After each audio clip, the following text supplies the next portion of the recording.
शादी के बाद बेटी पहली बार मायके आई तो बेटी का स्वागत सप्ताह भर चला। संपूर्ण सप्ताह भर बेटी को जो पसंद है वही सब किया गया।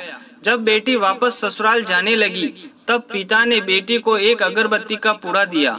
माँ ने कहा कि बिटिया प्रथम बार मायके से ससुराल जा रही है तो ऐसे अगरबत्ती जैसी कोई चीज भला देता है क्या। अब पिता ने झट से जेब में हाथ डाला और जेब में जितने भी रुपए थे वो सब बेटी को दे दिए। ससुराल में पहुंचते ही सासू माँ ने बहू से पूछा कि माता पिता ने बेटी को विदाई में क्या दिया।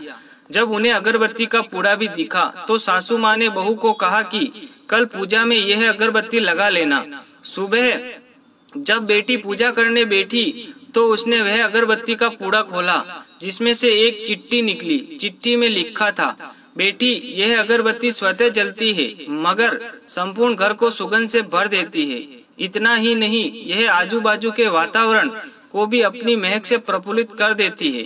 हो सकता है कि तुम कभी अपने पति से रूठ जाओ या कभी अपने सास ससुर जे अथवा देवर ननद से नाराज हो जाओ या कभी तुम्हें किसी से बात सुननी पड़ जाए या फिर कभी पड़ोसियों से तुम्हारा दिल खट्टा हो जाए, तब तुम मेरी यह भेंट का ध्यान करना। स्वयं अगरबत्ती की तरह जलना और पूरे घर को प्रफुल्लित रखना।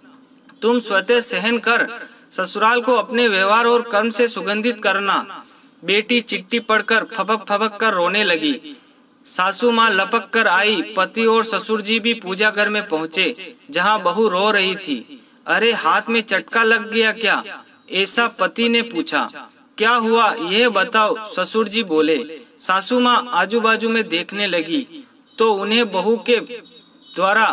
बहू के पिता द्वारा सुंदर अक्षरों में लिखी चिट्ठी नजर आई। चिट्ठी पढ़ते ही उन्होंने बहू को गले लगा लिया और चिट्ठी ससुर जी के हाथों में दे दी। चश्मा ना पहने होने के कारण वजह से उन्होंने चिट्ठी बेटे को देकर पढ़ने के लिए कहा। सारी बात समझते ही संपूर्ण घर स्तब्ध हो गया। सासू माँ बोली, अरे यह चिट्ठी तो फ्रेम करानी है। ये मेरी बहू को मायके से मिली है, सबसे अनमोल भेंट है। इसे पूजा घर में ही होना चाहिए। इसलिए माँ बाप को अपनी बेटी को अच्छे संस्कार देने चाहिए जिससे ससुराल और मायका महक जाए। इसलिए आप हमेशा जरूरतमंदों की सहायता करते रहो जिससे प्रभु जी भी आपका ख्याल रखे। ऐसी हमारी मनोकामनाएं पूर्ण करें। कहानी अच्छी लगी हो दोस्तों तो कमेंट में जरूर बताएं और कहानी को ज्यादा से ज्यादा शेयर करें। फिर मिलेंगे एक प्रेरणादायक छोटी सी कहानी के साथ। जय हिंद, जय भारत, जय श्री राम, जय बजरंगबली, हर हर महादेव। कहानी को ज्यादा से ज्यादा शेयर करें दोस्तों।